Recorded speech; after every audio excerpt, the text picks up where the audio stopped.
you gonna set a timer so I know how long I have? Yep, that's exactly what I'm gonna do. All Great. right. So, welcome everybody. We're about to start our tournament round one, part two. Um, the judges we have for today are Mitch, the scientist, Steven, and Friction. And we will begin by the first debate being Divinity versus Leeman. And they will be debating the proposition moral objectivity is possible without God. And Divinity will be the affirmative, and Leeman will be the negation. And we can start with Divinity's opener, 7-minute opener. And we're ready to start when you say your first word, Divinity. Okay, you ready? Yep. Let's go. All right, guys. Well, thanks for having me here. Thanks for agreeing to debate me, Leeman. Thanks for Day of Debates, AR, and all the people putting this on. Yeah, so I'm gonna go ahead and just unpack kind of what the requirements of me winning the debate have to be. So the proposition is that moral objectivity is possible without God. Now, understand that is not me having to provide a defense for moral objectivity. Like, I don't have to prove to you that objective morality exists. I have to prove to you that if moral objective morality is to exist, right, it does not have to be accompanied with the existence of God. I have to prove to you that it is at least logically possible that there can be an objective moral system be true without the existence of a God. So, some things that like satisfactorily meet that burden is just straightforwardly denying that there is any contradiction. So, in order for me to win the debate, I just have to straightforwardly deny that there is not, or I have to just deny that there is a contradiction um, that somehow derived from the existence of objective morality and um, the non-existence of God, or vice versa. So that's kind of my burden of the debate. I don't even have to prove that there is an objective moral system, just that it's consistent with the existence of God. Um, okay, so why do I think that that is obviously true? Well, there's a couple things, right? So the first thing is that let's just take um, one very, very ancient dilemma called the Euthyphro dilemma. And this dilemma kind of illustrates to you that either way we go down the route um, and the belief of God, it kind of leads towards objective morality. So let's say there's a God and a God exists. Well, if something's good in this worldview, if there is a good thing and there's a God, it's either good because God likes that thing, or God wants that thing, or God desires that thing, or commands it to be good. So things are either good because God says they are, or God says that things are good because they're good. So, let's say cheating on your wife, right? That's bad. That's either bad because God said it was bad, or God says it's bad because it is bad. So there's one of two options, right? Either things are good because of divine preference, because of divine subjectivism. Like things are good because of God's preferences. Well, that's not objective in any sense, right? That's actually not objectivity if God says things are good and that's what makes them good. That's subjectivism, right? Um, so that's one alternative if God exists and things are good. The other alternative is that God identifies things that just are already good, which means that things were good independent of God making them good. They simply were good and God recognizes that. In which case, the same can be said of the atheist, right? Like there are just things which are good in the world, and those things that are good in the world are good not because of God, just because of the way they are. Um, and so, I mean, that's just one such thought experiment to say that the existence of God you know, doesn't make it so that there allows objective morality. Actually, in this hypothetical, there are only things that are good because of just the way that things naturally are. Now let's turn to some other forms of moral objectivity to kind of give you more examples. Um, so like the standard interpretation of moral objectivity in the literature is called moral realism, specifically robust realism.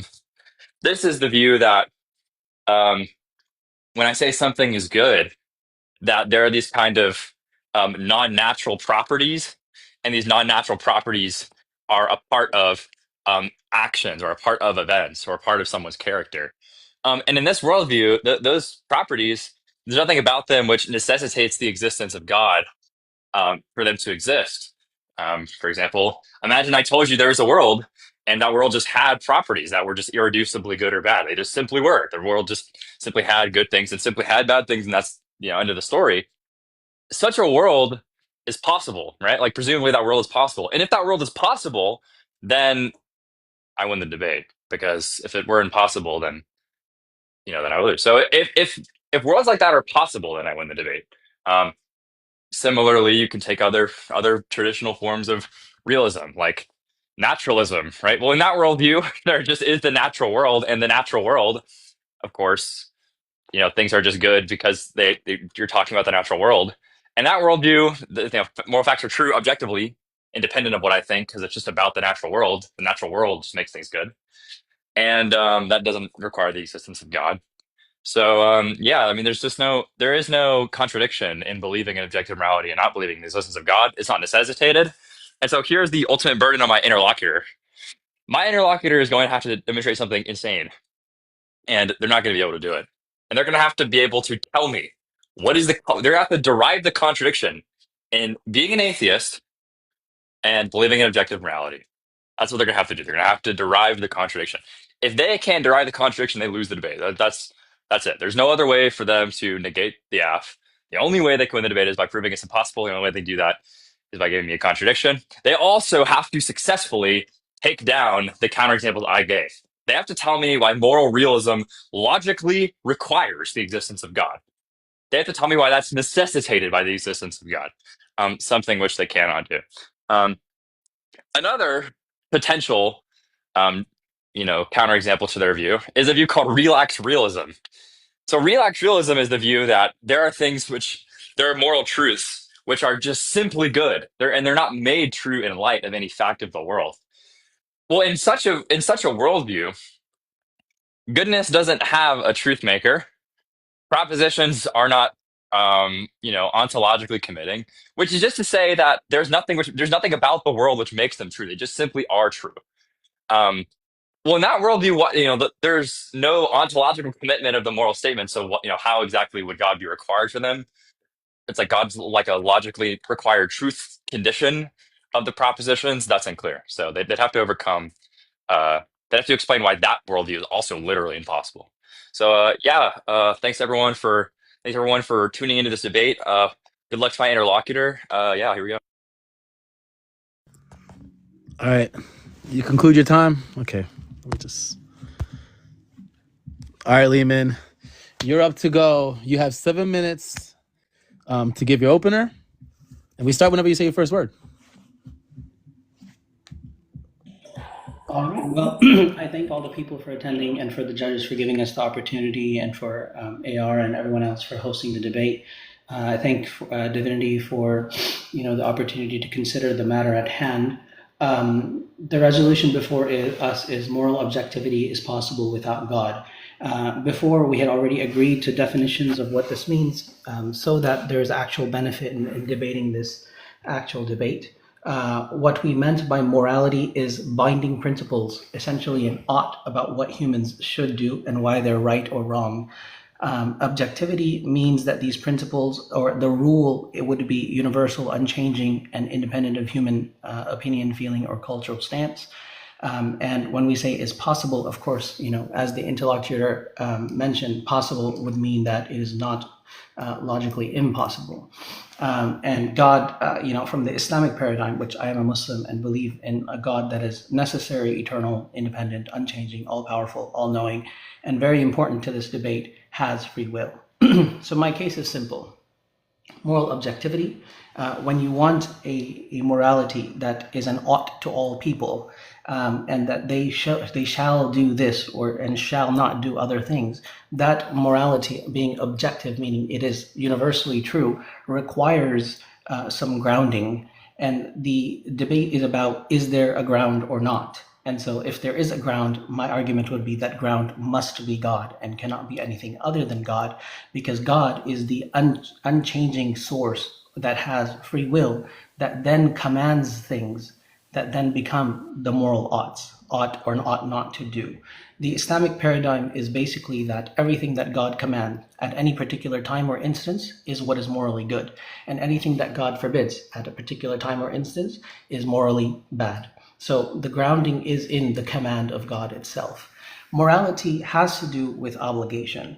if morality was just understood as something, as the interlocutor mentioned, as something that just exists or just is or could be, none of that actually give us an explanation for what we ought to do. The scientific worldview or the naturalistic worldview or the worldview of what we live in just tells us what is, or what happens, or if we do this, what will occur according to the patterns that we've seen. But it doesn't describe what we should do or should not do. It only assumes those things based on values or ends that hope to be achieved. But this framework does not tell us why we should attempt to achieve those ends or value the things that are being told to us to value. In the Islamic worldview, an action is good or bad if God commands it, or bad if God forbids it. An action by itself is not good or bad. So to answer the question that was asked, are things good because God commands it? Yes, they're good because God commands it. Are they bad because God forbids it? Yes, they're bad because God forbids it. Why does God forbid anything at all? Because God has the necessary free will, the ability to choose, and thus then command, that then grounds morality within the command of God. Some notices, some caveats that can occur, that morality is something that applies to human actions, not to God's actions. Another note is that morality is something that is interpreted from God's commands, and God's commands are open to interpretation and context and changing upon context. This is the reason that even Muslims or believers in God can disagree about what should be done or what ought to be done or ought not to be done. But we're not talking about the details of those rulings. We're talking about the rule in principle is what ought to be done is what God commands. So at its foundation, morality requires God's commands at its source, and only his command can ground objective morality. We've already discussed, my second argument was that we've already discussed why this is objective, meaning that while the commands change, what does not change is God's unchanging, constant free will. And when we consider the alternatives, this is the argument that we have to show that anything other than God is not objective as a source of morality, as a ground for morality.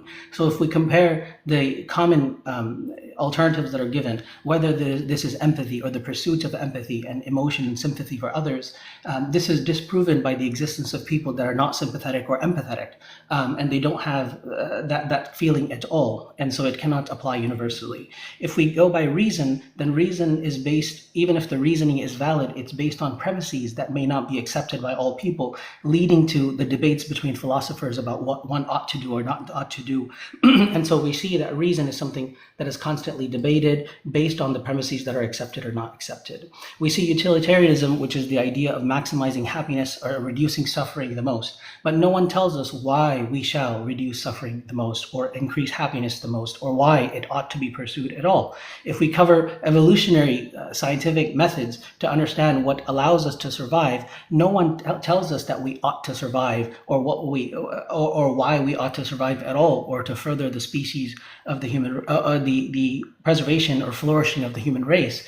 We just see this idea that we ought to survive, but no one tells us why we ought to survive or pursue that. The existence of people that do not value the survival and perpetration of the human race shows us that this is not something that can be universal. In addition to that, just the idea of social contract, that people agree with each other, and that societies agree on whatever is good, therefore it becomes morally good.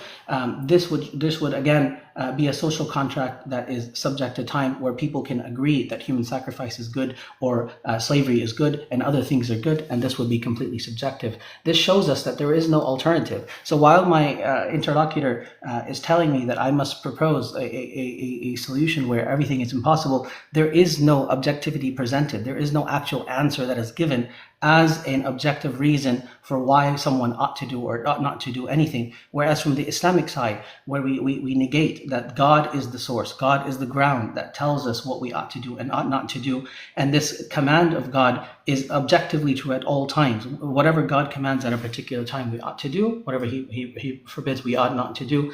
This isn't a rule that does not change with time, that does not depend on the people's opinions, that does not depend on anything else, but it is always constant and objectively true. So for these reasons, I urge you to reject the resolution. And that's time. Okay. That will conclude the openers. And now we start with the 5-minute cross-examination. Divinity will start. Like I start And with you will asking start. questions. Yep, you can start talking or asking questions. You can do whatever with your time. You can reclaim your time whenever you want to, Okay, cool. if your interlocutor is speaking. Yeah. Okay, awesome. Yeah, this will be Okay, the time for you to establish your position or delegitimize your opponent's position. okay. Okay, neat. Oh, we're going. Okay, yeah, okay. So we're gonna focus. I'll focus this one in on the Euthyphro dilemma. That was the argument I made about how if something is good in an atheist worldview, like what explains it being good, either God's choice in it being good is what makes it good, or it simply was good prior to God's choice, which of course would mean that it's just good independent of God, which makes it objective. So you said that things were good because God commands them, right? Right. Now, my question to you is why does God command one thing over the other? The command of God comes from his free will. Why does God freely choose one thing over the other? God's free will is free by definition and does not depend on any other thing. No, no, I know, but why? Like the question is like, what explains? So if God says, you said you're a Muslim, right? If God said that it was good for the Prophet Muhammad to have sex with a 13-year-old, like what makes that good? Is it like, why did God choose that that was good as opposed to something else?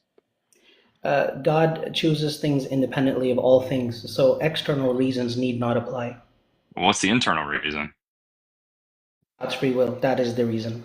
Well, that's not a reason, right? Because if God has free will, then you agree that God could have freely chosen something else, right? Absolutely, yeah. Okay, so why didn't he? Like we said, when we ask why, the end answer is because God decided so. That's the Well, answer. that's the decision is the consequence of like a reasoning process, right? Necessarily, we understand God to be, without need, without any end that he needs to achieve. So there's Is there nothing else required for God. so what there's nothing that explains God's choice of one thing over the other? The study of what God has decided is a study of what is, or what he has decided, not a study of Yeah, but why. the from God's perspective, like he could have chosen other things but chose not to. But there's nothing which explains why he chose one thing over the other.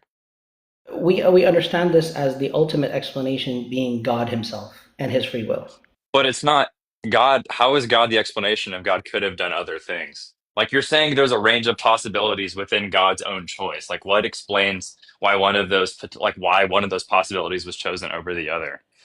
Right, so that's exactly what we mean by free will when we say that God must necessarily choose whatever he wills independently of all things. So is it made? Sorry, I got a call. Sorry, is it made by consulting preferences? Not necessarily. Okay, what is it made by? So I'm getting spammed by calls right now. Holy shit! Sorry. Um, so just to clarify, true or false? The choice was made because of divine preference. It's false, right? It depends what you mean by preference. If by preference you mean some kind of inclination, then no. But if by preference you mean the free will, then yes. Okay, but is there anything which explains why his free will favors one thing over the other? No, There's nothing which explains it. not that we know of. Like, is it like when you say there's nothing that explains it, are you saying you don't know that what explains it, but there is something that explains it that you're unaware of? Or are you saying literally it is true that nothing explains it? That's right. The current model that I think is the most strong is that there is no explanation. Like, there's literally no explanation. God's free will it is as it is essentially. So, in terms of explaining the Muslim worldview you gave, right? What do you think is more likely? Do you think that a more likely hypothesis is that there's an explanation behind the choice, or do you think a less like the more likely explanation that there's no explanation? Behind God's choice? Yeah. No, the answer is there is no So explanation. There's I'll no ask you this: external is it is it explanation. is it possible that God chooses to do something else?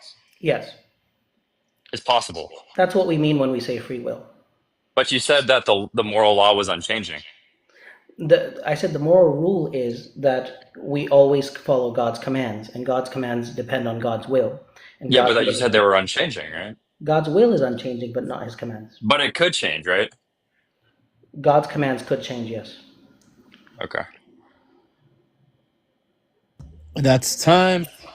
Okay, now it's Leeman's turn, and you get 5 minutes, Leeman. And we start Awesome. whenever you say your first word. Okay. So Divinity, you were saying that one of the first arguments you brought was it has to be shown logically impossible that objective morality can occur without any God, right? Yep. Consider this argument. Premise one: objective morality requires a source of moral obligation that is independent of human opinion, culture, and circumstance. So this means that there is an ought. Okay. Premise two is without God, all possible sources of morality, such as reason, emotion, social consensus, evolution, literally anything else other than God is changing and circumstantial and based on subjectivity. Therefore, without God, there is no source of moral obligation. There's no ground. So, are you saying that there is no ground for morality? Well, the first thing is that that argument doesn't even lead to the conclusion you want it to lead to, because the argument that you just gave has to do with the world that we live in. So if it were like, suppose it were true that the world we lived in was a theist world where God commands moral, it gives moral commandments, and that grounds obligation. If that were true of this world, that doesn't make it that it's impossible that other worlds are not like it. So, I mean, I could concede this argument and it wouldn't generate the conclusion. But if you just want to think about possibility, which is what the proposition, like what we're debating about, um, yeah, the atheist doesn't have to say that everything other than God is unchanging. For example, I could believe in abstract objects being the grounding source of moral obligation, and of course, abstract objects are unchanging because they exist in the world of forms. So, just to be a little bit more efficient here, do you think that moral objectivity exists? Yeah, but that's irrelevant to the proposition.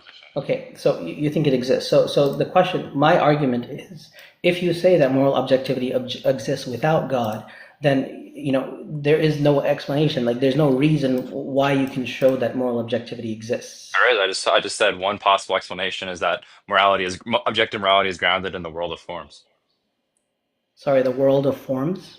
Yeah, the world of forms refers to a set of objects which aren't spatiotemporal and ground normative statements. So Okay, so for example, triangleness. Triangleness is a form and it exists, but it doesn't exist physically, and it grounds triangleness, like it's responsible for the instantiation of triangleness in the world we live in. Similarly, there's a goodness form, and that form is responsible for the instantiation of goodness in the world we live in. So goodness, like the so standard for when goodness is outside of us, but it's not God. so Divinity, when we say triangleness, we know that it means three sides. But when you say moral goodness, what does that mean? Well, you can, for example, if I said redness, I can't give you a definition either, but You can show nonetheless, what it's it like a is. form. So what is an example of moral goodness then? Uh, Being really ambitious, Why is that morally good? good because it's grounded by the form. So by definition, so you just define morality as ambition, and therefore ambition is always good? Well, no, you're explaining it as if it's good because of my definition stipulation. I'm telling you the form is such that that activity is good, and then I'm just reporting to Why? you what that is. Why is it such that ambition is good? I can ask you the same thing. It's for the same reason that ambition is good, that God chooses to allow the Prophet Muhammad to have sex with 13-year-olds. It's just as arbitrary. No, this is we're analyzing your worldview. No, I'm You saying say I'm that. saying it's the same reason. Like the explanation you gave me for why the Prophet Muhammad allows this, or for why God commands those things, is the same reason for why goodness includes being productive and being ambitious. And what is that reason? You said there was no reason, right? Just simply Okay, is. You said so it simply is the way it is. right. It So just is when that we way. speak Yeah. about God, we say about God that God is a moral necessity and is what it is. Yeah. But The when we form just is talk what it is. about this form is what it is. Yep. The form Why is is what it? it is. So there's no reason to say why it is this way or not another way. Yeah. The forms explain everything else. The forms have no explanation. How do you know that the form is this way? I have epistemic access through my intuition. Such as? What are you asking for an example of an intuition? Yeah. So how do you know that this moral ambition is good? Well, I reflected upon my knowledge of the concept of good, and then I said, "Oh yeah," after consulting all the How cases, did you even that come best across the explains. concept of good? I encountered a bunch of different cases, Such as? such as people being productive and then people being lazy, But why ought people be productive? because it's grounded in the forms. And why is the form grounded? The form has no explanation for its grounding. This is circular. Yeah, I mean, we can see Is how it this is. circular? Yeah, you're just saying it Fine. is. All right. Now, second. So now, second round of rebuttals. Yeah. Divinity starts whenever you say first word. Yeah, I'm happy that we brought up circularity because what I just did with the forms is a parody to what you did with the existence of God, where I say that there is this entity which exists, which grounds moral statements. And then when I asked for an explanation as to why that thing grounds these particular things as good or bad, you said there is no explanation, to which I also said the same thing. And then you called it circular, right? Now, the difference between my circularity and your circularity is the circularity of what I'm saying is just circular in terms of how I know those things. It's not like circular in let's say like a metaphysical way. So like in your worldview, you're talking about God choosing one thing as a commandment over the other. So if I ask why God chooses to do one thing over the other, you're just saying he chooses to do it, and there is just no explanation. Now, presumably, any under any definition of the term choice, I understand that like when you choose something, it's because you have that's a demonstration of preference. But you're not saying that preference explains it. So I'm just gonna ask you, what makes it so that my world, like the hypothetical worldview I just gave, where goodness is grounded in the forms, what makes that worldview impossible?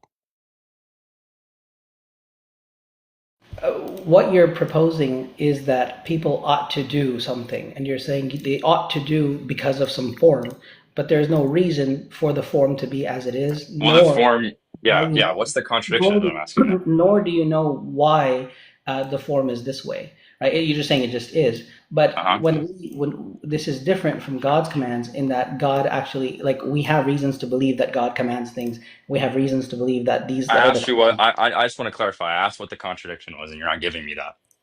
Right. So your position is that people ought to do something because of some form. But I'm going to ask you, why is this form true? You say there is no reason. Is that right? I said there was no explanation for why the form is good. Sorry, the form itself defines Oh, look, goodness, doesn't I'm it? still not getting. I'm still not getting an answer to my question. So I want you to tell me. So I have two propositions. The first proposition is objective morality exists, and the second proposition is atheism is true. Now I want you to tell me the proposition and its negation that I'm committed to if I accept both of those statements. What is the contradiction? Like I want you to formally represent the contradiction you think I'm committing. Right. So objective morality requires a ground. Atheism rejects that ground. Okay, by ground, what do you mean? Something that is a basis of moral ought. And you're saying forms can't be a basis of moral ought? You have nothing. I mean, I don't know. I'm totally unfamiliar with what you even mean by forms. And when I ask you about these forms, there's little explanation. Okay, I mean it's okay that there's little explanation for this concept, but like you're saying, it's impossible. No, so what do you mean by forms? I told you a form is an abstract object. It's an object which isn't spatio-temporal. Okay, so does it exist It's an independently? yeah, it's an unchanging, independent existing item. Yeah, That's that I mean that's our definition of God. no, it's not because it's not all powerful, it's not all knowing. I didn't say that the form was all knowing and all powerful. I said that the You just form don't was know an that it's all unchanged. powerful and all knowing. It very well could be. No, I'm telling you, suppose there's a world where there's this thing that is not that. I'm not No, describing. See, this is you keep equivocating between the way the world is and the way it could be. The resolution of the debate is that it's impossible. What I'm saying is now whether what I'm saying is true is a completely different matter. I'll tell you right now what I'm saying isn't true. Forms don't exist. But if they did Mhm. exist, you think it's impossible that forms exist and create the grounds for Yeah. So morality. if these forms were independent, so our definition of God is such that the definition of God is such that it is necessary, eternal, independent, unchanging, all powerful, all knowing. So you're just saying that this God of yours that you're calling a It's not form. a god. It's an abstract object. I gotcha. God is also an abstract object. So God is an abstract object, uh-huh. this God of yours is necessary, eternal, independent, unchanging, but is not all powerful and all knowing, Yeah, it's right? not personal.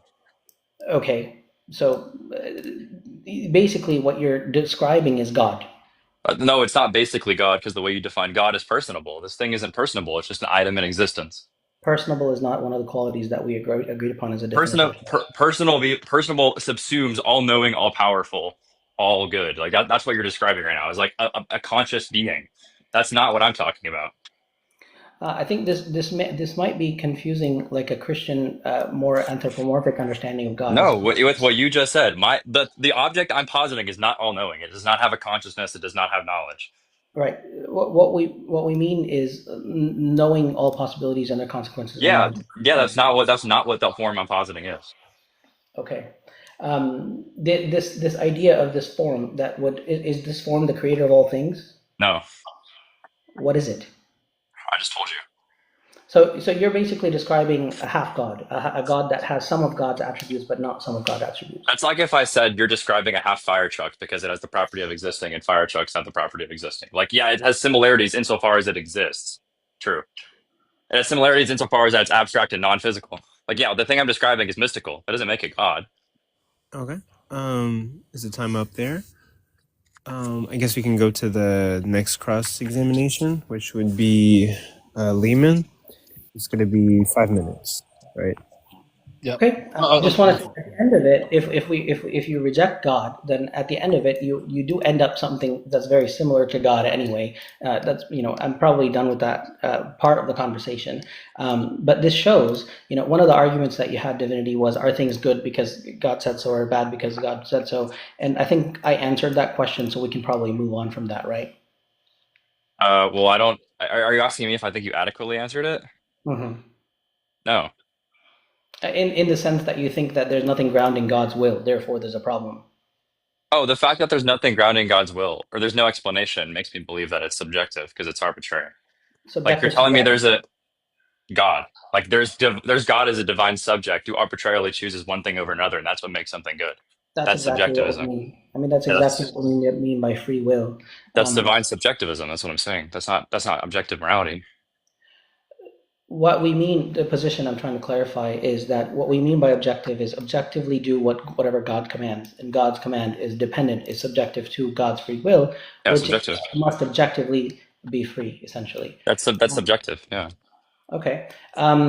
Argument three: moral robustness. Things are good just because they are. Again, this is all just referring back to the idea that is somewhat similar to God to begin with. This is exactly what we mean when we say God, right? Something that they just No, are moral truths. What makes these things morally true? the form. Or, again, going back to the same idea about something that's almost like God, right? It's Just not using almost like you keep saying all these terms. So you're trying to like make the jump that it is God. I like very clearly laid out that it's not. it's not that it is God. It's something that is almost the same as God, It's meaning not having. almost the same. It has relevant differences. That's like saying trucks are almost like SUVs because their vehicle is made of metal and they're big. Like they're not. Okay. They're not SUVs. Consider the other possibilities that you've given. Natural morality. I think I might have missed. What did you mean by natural morality? That means that moral statements refer to natural facts, and that Okay, so what those statements causes are true. these natural facts? What do you mean by causes? Like you're saying that there are the natural causes that ground morality. What are these natural causes? No, no. The whole point is that moral statements are about natural facts. Okay, so it's only aboutness. It's not about oughtness. No, the oughtness is. Yeah, I mean, yeah, you could be an analytic descriptivist, and that's still objective morality. Right, but by our definition of morality, it has to do with what you ought to do or ought not to do. Yeah, but moral semantics is reduced descriptively, so you still ought to do these things. It's just the semantic reduction for the term ought isn't irreducible. It reduces to natural facts. So what's really happening? Ought you do them or ought you not do them? You say what? Is there an actual ought or not? Yeah, there's an ought, and the ought is semantic reducible down to natural facts. So, There's not a sui generis concept or property called oughtness, which exists in the world in a naturalist worldview. okay, That's so fine. there is no ought. There is an ought, yeah. Sorry, there is or is not an ought. There is an ought. It's just not the same kind of ought that you want. Okay, and what is that ought? Well, if you're a naturalist, you could say a lot of different things, right? You could say it's reducible down to um, facts about what creates the most aggregate pleasure, whatever. Why But should I we mean, value pleasure? that's just what the terms mean. I mean, the question's a little confused. Like that's just what the semantic theory means. This is like if I said modus ponens is an inferential classical logic, and then you said, why is it an inferential classical logic? It's like, well, just given what classical logic is, it is an inferential. There's no evaluation beyond that. Okay, to me that just sounds like there is no ought, or if there is an ought, the ought is just the description itself, which doesn't sound like an ought. Well, yeah, because you're presupposing the standard of oughtness, which I don't. I mean, you're just kind of asserting, which is that oughts have to be sui generis and irreducible in nature. I don't know why anybody should accept that. Didn't we define morality as binding principles that obligate and distinguish between right and wrong? Yeah, you can understand the binding principles that distinguish between right and wrong descriptively. You don't have to think about them as But they irreducible. don't they distinguish, but they don't obligate them. It'd be obligated. The term obligation is semantically reduced in the way that I'm talking about. All right. So the final thing that you mentioned, relaxed realism. Maybe we'll talk about it in the next round. Relaxed realism is things aren't really good at all; they just are. Again, this is not objective, nor is it really That's moral. not what relaxed realism is. Things are good. Maybe we'll talk about it in the next round then. Okay. Oh, is it my time now? Uh, Okay. Okay, he's conceding his time, I think. All right. Okay. and hold on. I think we have like a echo. Yeah, I think that's Leeman, or maybe it's probably Leeman. All right. So in light of that, then I'm just gonna get right in here. Okay. So to clarify again, the burden of the debate is you have to prove that it is literally impossible. So all of your arguments, they have to do with that it's not true. I can grant you that it's not true that we live in a world in which it's explained by such and such, but that's not the burden. Your burden is to say that no world could ever exist where it's explained. So if I'm going to go back to this. Suppose there was a world where there were forms, and the forms were one of the forms was goodness, and the goodness form explains and instantiates the properties of goodness and all these different scenarios and actions, right? Now, remember, the goodness form is not God. It's not all knowing. It doesn't know things. It doesn't create the universe. It's not anything like that. It's just a special kind of item that exists in this universe. In this hypothetical world, you have to say that it's impossible, that the world I just described is impossible. And so I'm going to ask you again, what is the proposition and its negation that someone who accepts this world is committed to? In this world, in this theoretical world where a form exists, does it exist? In the world where the form exists, it exists, yes. Okay. Does it exist always? Yes. Is it eternal? Yes. Is its existence necessary? Yep. Yeah, that's our definition of God. No, it's not, because you think that God creates the universe. You also think God knows everything. You also think God is all powerful. God doesn't. So in our definition, God doesn't necessarily create the universe. True or false to God? The definition of God you gave me is that God creates the universe. We have It's true. nothing about creation in the definition. True or false? The definition of God that you gave me is that God is all knowing. Yes. All right, this thing I'm describing is not all knowing. It's not God. So it doesn't know anything? Yeah, it's not. It's not conscious. Oh. Yeah. Okay. So given the hypothetical I just gave you, what makes that impossible?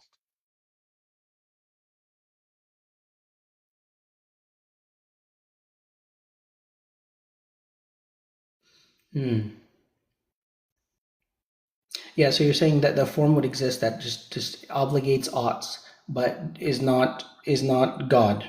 Yep. But this doesn't exist in the real world, it just exists theoretically. Yeah, it's a hypothetical world.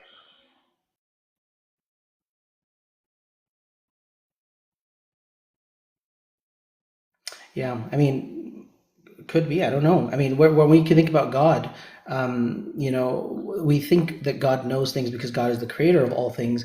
Well, okay, so this thing exists necessarily. Nothing is uncreated. It's uncreated. Mm-hmm.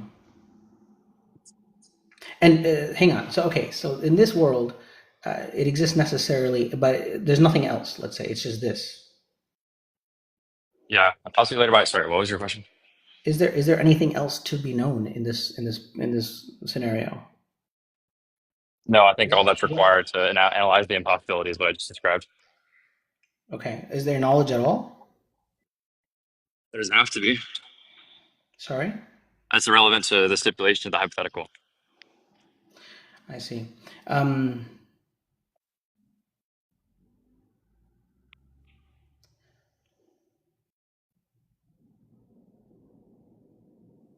but it's in a possible world. It's not in this world, though. Yeah, it's just a possible world. Mhm.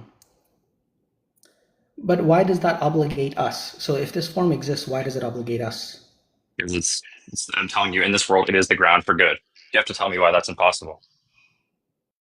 Mhm. Yeah, I mean, maybe we would change, this definition in this possible world where God doesn't know anything because there's nothing to be known, or God doesn't create anything because there's nothing that is created. It just is God. In that way, this would be God. It's not given the way you define God.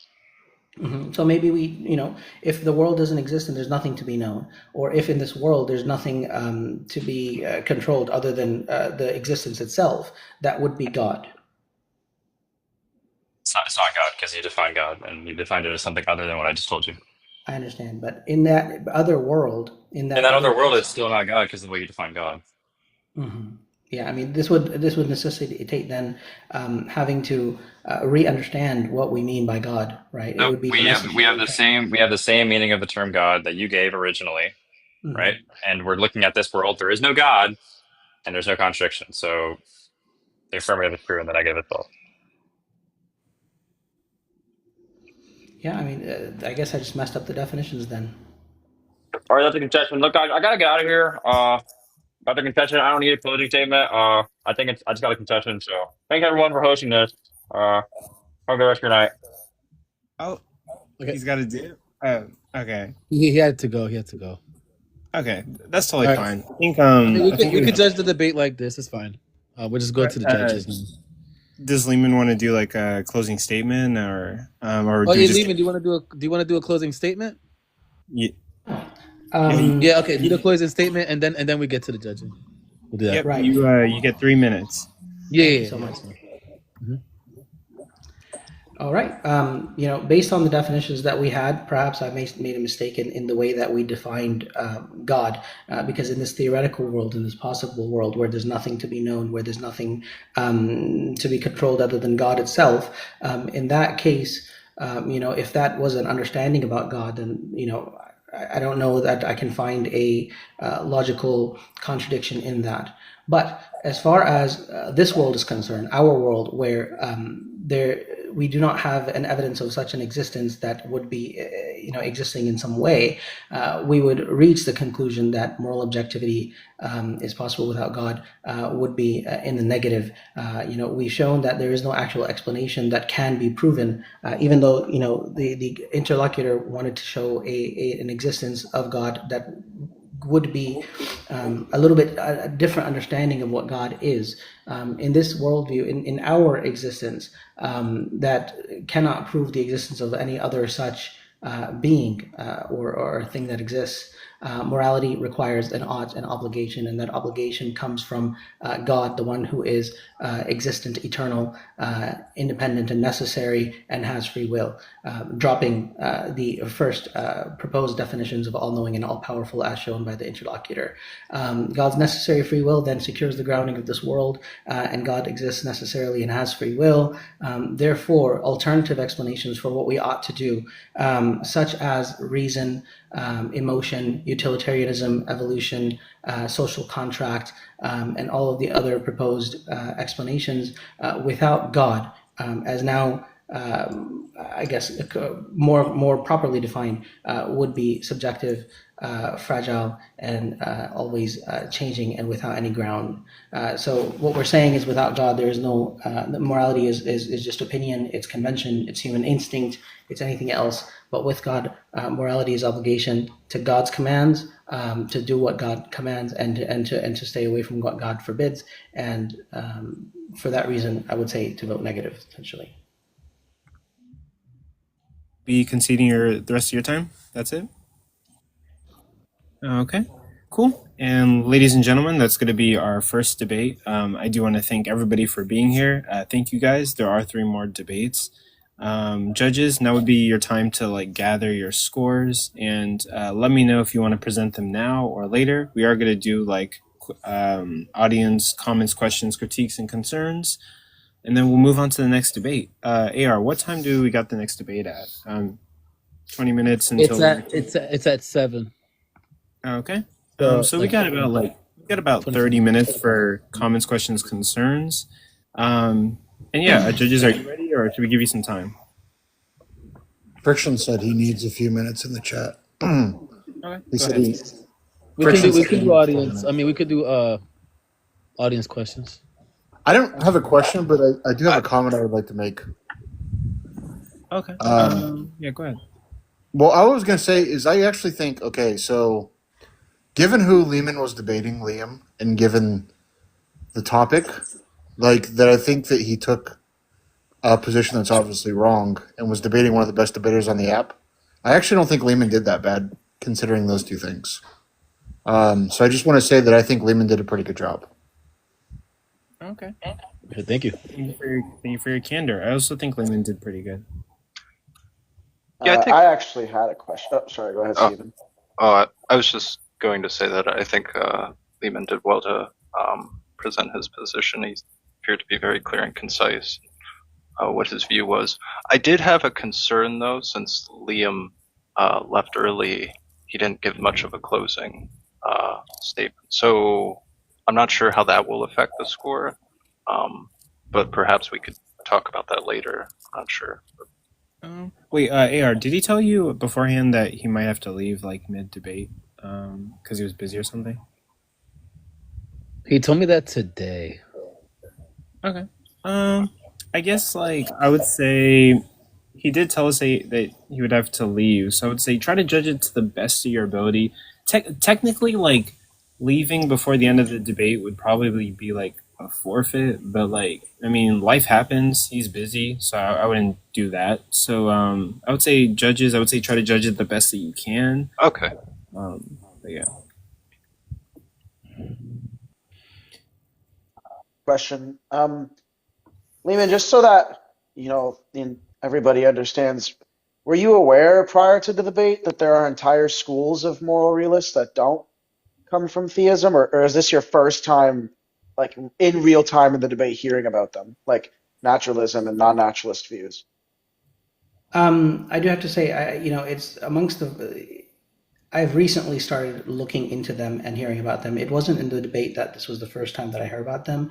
You could say that exploring the details of what those other views were was an endeavor that I took into in the past week or so.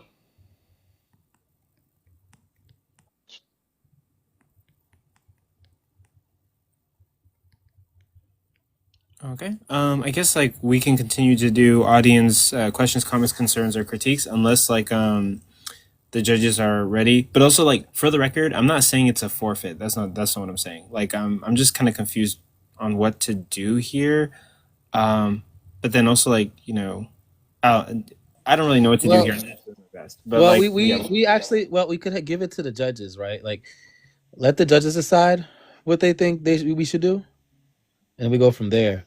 If the judges feel like there was a concession during the debate, if they feel like there was a implicit type of concession, then they could judge it on that. So it's whatever the judges decide. Okay. Yeah. We're gonna leave it up to the judges, and then also we're gonna get the audience poll going, and that'll be how we determine it. Let me see. Let me check. Do we have any guests that want to come up, or is that it for the? It seems like we don't have any guest or audience questions. So we do. Oh, like, is there any guest? I don't see any in the request. Wait, yo, Coco, he's right next to you. Wait. Oh, I'm sorry. I'm so sorry. Hey, Justin. Sorry. Hey, go ahead, audience. Comments, questions, concerns, critiques. Sorry. Hey, Leeman, so I know we spoke last time a little bit when you were live. Is this your first formal debate? Yeah. Oh, Okay, you did pretty well.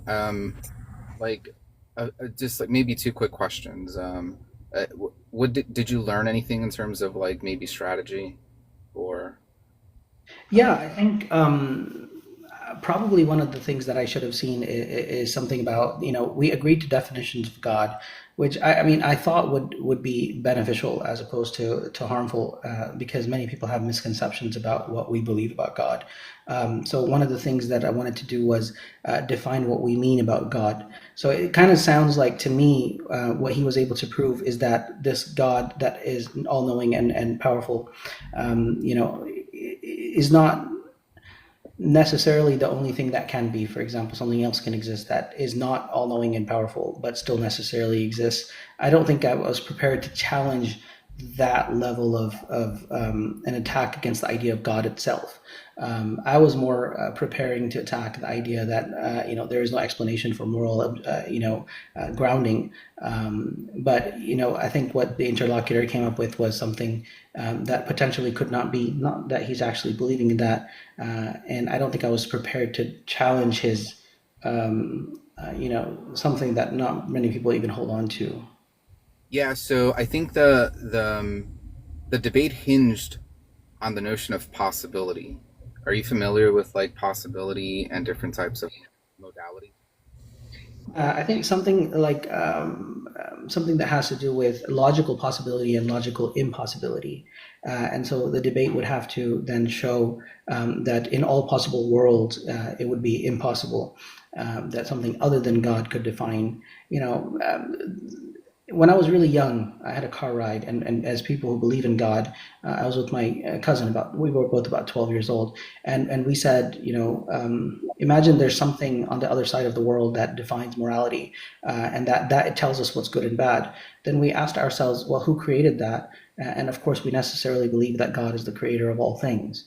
And so, in this thing, other than Himself, so in this sense. Even this other frame that could potentially be, we would, as believers in God, believe that God created them, and this is the source. Yeah, I get that. I mean, like Yeah. beforehand, did you guys like decide or agree upon what like modal scope you were discussing possibility in? When I understood possible, I understood it as logically possible or impossible. Okay. Well, I mean, like, I think it seemed as if though if that was undefined, right? There are different types of modal scopes you could have appealed to. It seemed as if though from the intro you let the interlocutor kind of dictate and pigeonhole you into a particular type of modal scope, like logical modality, and you'd had to show logical impossibility when you could have kind of pivoted that and probably used something else like metaphysical, right? Given your view on God or something, right? So it could have been logically possible, but metaphysically impossible, and probably debated from that angle. But that was just my comment. Helped Justin, even joining the other live, that helped me kind of ground, like, which way I wanted to take this from. So I really appreciate it. So are the had judges ready? Hold on, Mer. So I just want to see. Are the judges ready to judge? I'm ready. Okay. I'm ready too. Okay, guys. I guess we could, just whenever you I'm guys ready. Okay, good. So then whenever you guys are ready, we'd like to hear from you guys. Don't mind going first this time, unless anybody else wants to. All right. So Wait, hold on. Did Marisol want to ask something? All right, is he the next? No, we'll get to Mersol like after the judges Oh, okay. could judge. Yeah, that worked. Yeah. Okay, so the openers were. By the way, thank you to both debaters. The openers were really good on both sides. I gave it to Divinity overall. Divinity laid out all of the requirements for the debate. Your burden as well as his win condition. They laid out some arguments, the Euthyphro dilemma, and how atheists, how one fork of the Euthyphro dilemma allows moral truths to exist objectively, divorced from necessity of a god, whereas the other one would be divine subjectivism. they laid out different routes you can get to realism from an atheist standpoint: naturalism, non-naturalism, and relaxed realism. And then again reiterated the burden of the opponent. Leeman, you did a really good job. You laid out some definitions, which I thought was pretty good. You laid out, your definition of objectivity. You did also lay out a definition, I believe, of possibility, which then set the modal scope of the debate, which I think then hurt you a lot later because it was logical possibility. But you laid out the Islamic stance, God's mechanism of choosing what is objectively good and objectively impermissible, using some kind of mechanism of free will. And then you laid out some good arguments against naturalism, like the naturalistic fallacy. But you didn't address any other schools of realism. Okay, in the crosses, I thought this is where Divinity really excelled. In round one, Divinity reinforced the Euthyphro challenge. Said that if there is this second option, if there is this option where God is divorced from the moral good, God just knows the moral goods and they exist alongside him, then that this option is available to the atheists. They explained that abstractor would be one way of cashing this out, this relationship between moral truths existing unchanging.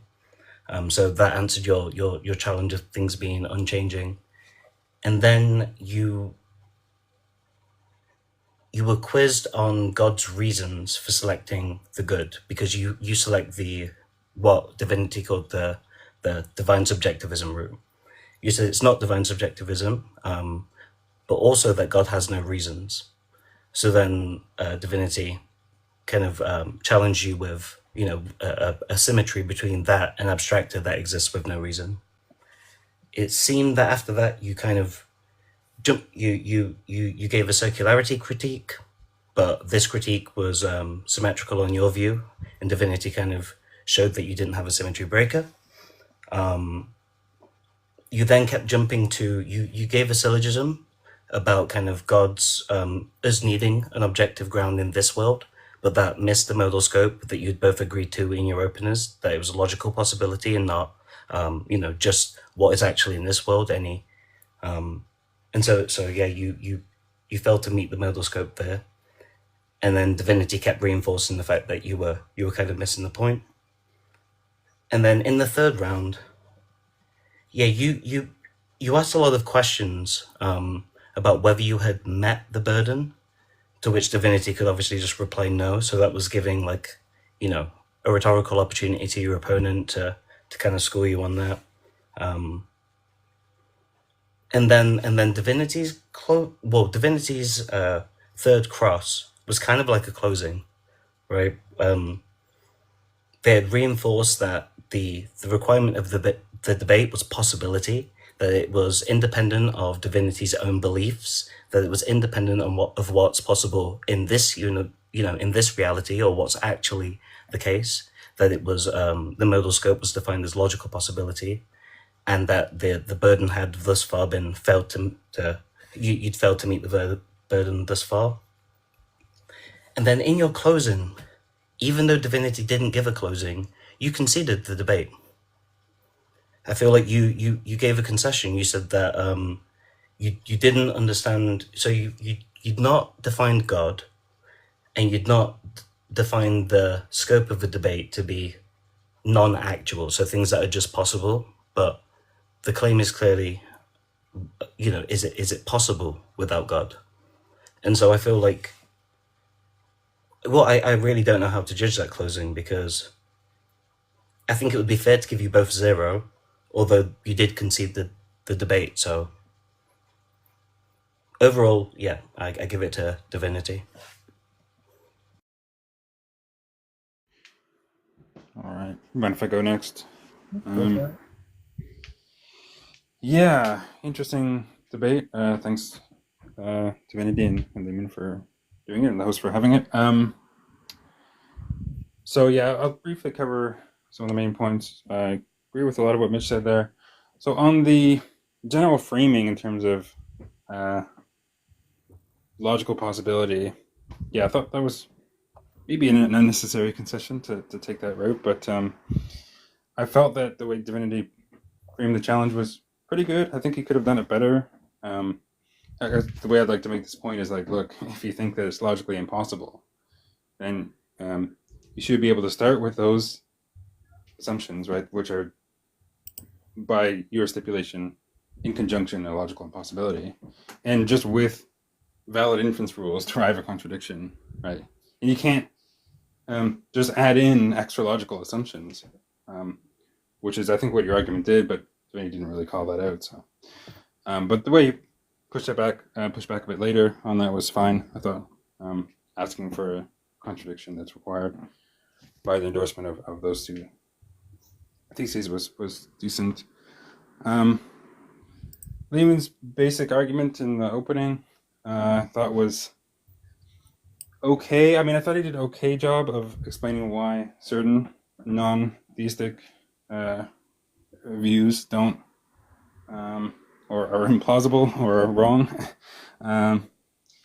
or perhaps are just inconsistent. I don't think, and I think Divinity did an okay job of pointing this out, that his case was exhaustive there, that he showed that those are the only possibilities for non-theistic realist views. So just generally on that part of the discussion, I think Divinity came out ahead. And as it came into the later part of the discussion, when Leeman basically agreed that, well, okay, maybe it's possible that there's a world in which God doesn't exist and there's other things that ground it. That seemed to me just like conceding the main point.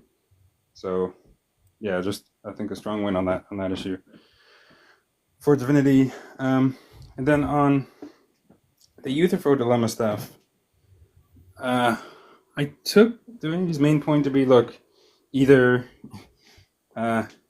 it's not a matter of whatever God commands, and so it's something independent of God, perhaps. In which case, well, you don't need God to have something independent from God, possibly. In which case, that would be to concede his position. Or it is a matter of, whatever God decides to command or something like that, which would make it subjective and so not objective in the first place.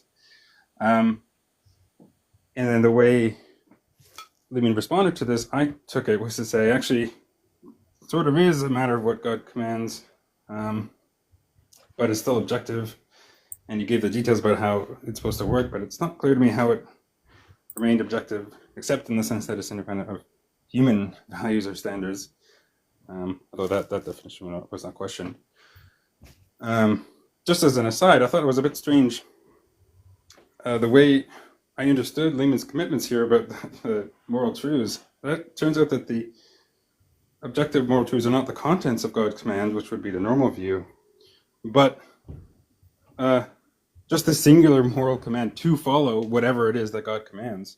That's the true singular objective moral truth. I think that's actually a consequence of what he said, which is a strange view, but it didn't really come up in the debate all that much, so I won't comment on that further. And then what else came up? Yeah, a lot of questions were asked about how the Platonic view worked. I don't think it's dialectically that effective on Divinity's part to just spend so much time on a particular example, because it's obviously the other individual's burden to explain why that's not logically possible, but whatever, I thought that was fine as far as it went. However, when it came to one of the main critiques of that was like, well, it looks like you're just describing something like God. Well, yeah, maybe in certain respects it's like God, if it's outside, not in space-time, and it's maybe necessary.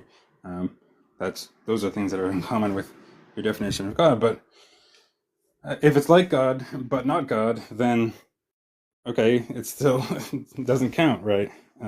Doesn't really matter that it's like God. So I didn't see that line of questioning really going anywhere for Leeman. Yeah, I mean, I think Divinity loses a few points for leaving a bit early, but overall, I think he still did better. So I'll give it to Divinity. Okay. And that was all three of the judges, right? I didn't give mine yet.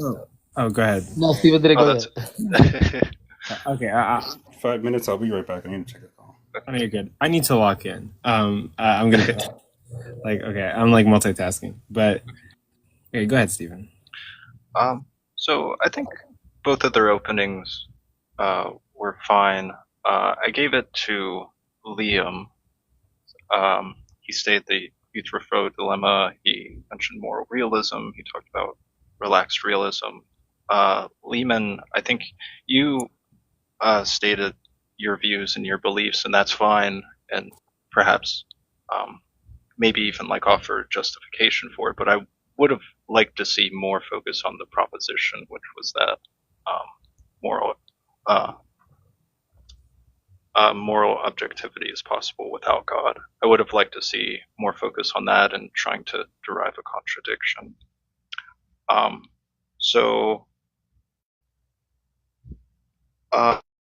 I gave that one to Liam. For the cross-examination, I also gave it to Liam. I think that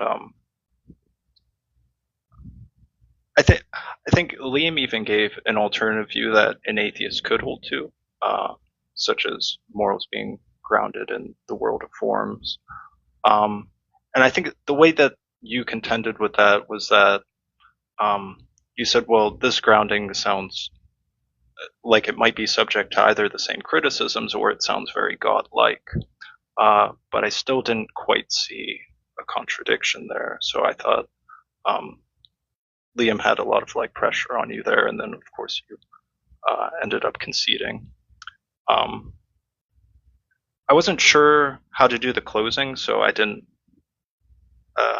I gave Leeman a few extra points, but the winner still goes to Liam there.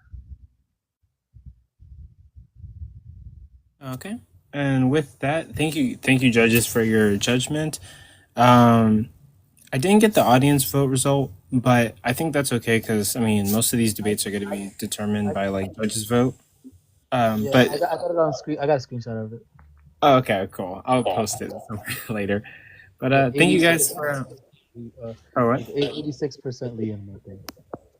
Okay, but yeah, congratulations to Liam. Clearly, Liam was the victor for this round, and he'll be moving forward. In regards to Leeman, thank you for debating. I think you did a pretty good job. Your competitor was pretty fortified, but you did a pretty good job. Thank you for competing, and we genuinely appreciate you for debating. And I guess the next debate's going to start at 7:00, so we can get a couple of questions, comments, and concerns in. But Marisol, you've got the floor if you want to ask a question, comment, or give a concern or critique. Yeah, first I would like to congratulate Leeman.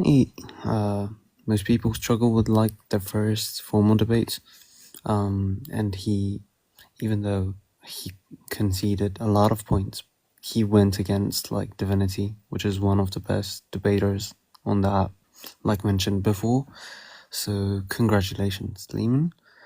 Second, for next time, my critique for you is going to be you need to define what is objective, because I didn't quite grasp your understanding of what objective meant there. It's just going to be what I understood was some notion of intersubjectivity for humans, but at the same time it's going to be stance dependent on God's position. So for next time, I would like a better definition of objective. That would be it. Okay, that's it. Thank you so much, Marisol, and also the judges for all the feedback. Yeah, I mean, like I said, this is my first, formal debate. So I think, I definitely was unprepared to deal with the importance of the definitions and all the things that could be, and it also gives me something to look forward to, as far as solidifying my views and refining my views and conveying them more correctly. Absolutely, absolutely. And yeah, like, after each debate, people get better, and yeah. But thank you for debating. We genuinely appreciate it. We got a couple more minutes for any comments, questions, concerns. Yeah, I just want to say congratulations as well, Leeman. That was a really good first debate, especially against someone like Divinity, who is, as far as I'm aware, very practiced in debate. So well done. Yeah, I think if that was your first debate, you did very well. All right. Yeah, if there's no one else, then I think we have like one more person that's trying to request up, or maybe they accidentally requested. But yeah, our next debate is going to be, let me check the itinerary. I think Cease to Know versus Mob on whether moral realism is true. But check me on that, AR. That's going to be our next. On the screen, yes, yeah. Oh, okay. Yeah. But cool. Yeah, we're just waiting for them. We need to get Mob up here. We need to get Cease to Know up here. And while we're waiting for those guys, please, guys, if you can, please tap your screens, like the live, share the live. We appreciate you guys being here today. It is a privilege to have like 70 people in this live watching these debates, tuning in. So we appreciate you guys for that. If you could tap your screens, like the live, share the live. Yeah, we got 3 more entertaining debates for you guys. And yeah, we genuinely appreciate you guys being here and supporting the project. Wait, Coco. Yeah. Oh, wait, what? You were asking your question? Never mind. Okay. And with that, Cease to Know is here, Mob is here. The topic is moral realism is true. We can get straight into it.